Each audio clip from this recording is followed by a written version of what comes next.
Toetuse tühistamiseks ei piisa ainult menetlusoleku muutmisest, vaid väljamakse kirjele tuleb teha tagastus ning seejärel tühistus. Toetuse tühistamiseks otsi üles vastav menetlus ning klõpsa menetluse üldvaates nupule määratud abinõud.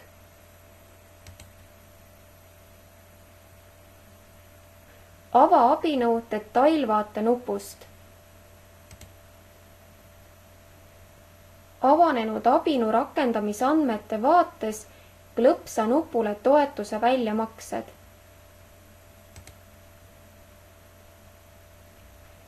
Tee väljamaksele tagastus.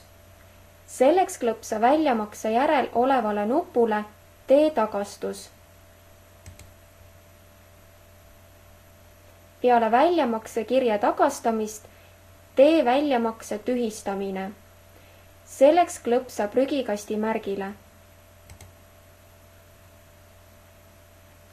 Avanenud aknas märgi selgituse lahtrisse tühistamise põhjus ja klõpsa nupule salvestaja sulgaken.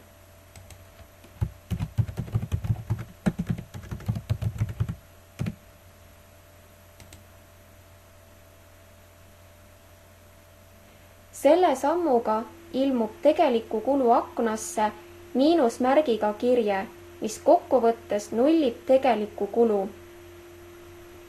Seejärel lõpeta ka menetlus. Selleks klõpsa nupule tagasi.